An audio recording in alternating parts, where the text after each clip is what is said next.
श्रीराम जय राम जय जय राम. श्रीराम जय राम जय जय राम. 13 डिसेंबर. भगवंताची सेवा शुद्ध भावनेनेच होऊ शकते. देह म्हटला की हृदय आणि इतर अवयव हे त्याचे भाग होत.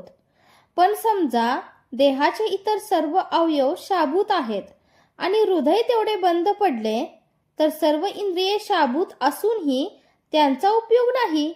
या उलट हृदय चालू असून इतर अवयव जरी काम करायला समर्थ नसले तरी उपचार करून पुन्हा पूर्ववत व्यवहार चालू होण्याचा संभव असतो.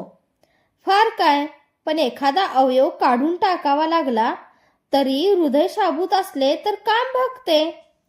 पण जर का हृदयच बंद पडले तर मात्र सर्व काही संपलेच. नाम हे हृदयासारखे आहे.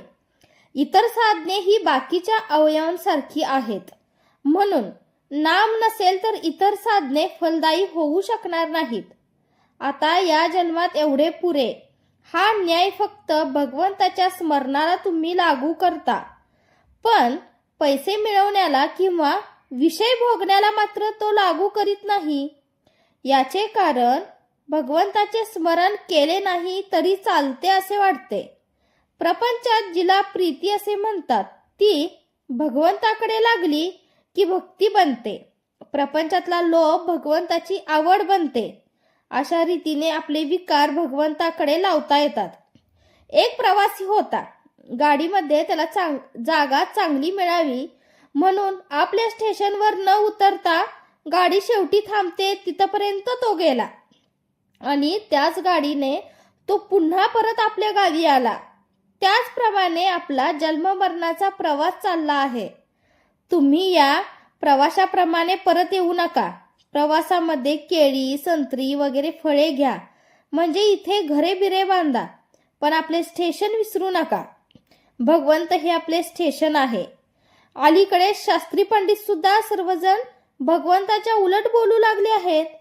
म्हणून आपण आधी आपल्या साधनाचा निश्चितपणा करावा आणि नंतर पोथी पुराणे ऐकावीत. पुष्कळ लोक जे पोथी ऐकायला जातात ते लोकांना बरे म्हणावे यासाठी किंवा करमत नाही म्हणून किंवा इतर उद्योग नाही म्हणून जातात. असे करणे योग्य नाही.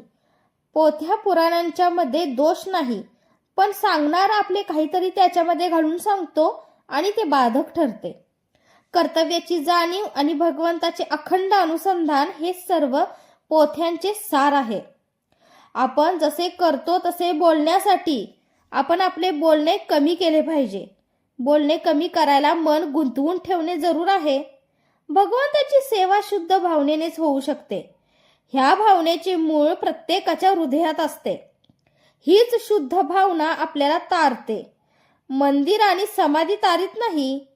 देहाच्या सहवासाने जशी देहाशी एकरूपता झाली त्याप्रमाणे भगवंताचा विसर पडू न देता त्याचे स्मरण सारखे ठेवले तर त्याच्याशी एकरूपता का होणार नाही.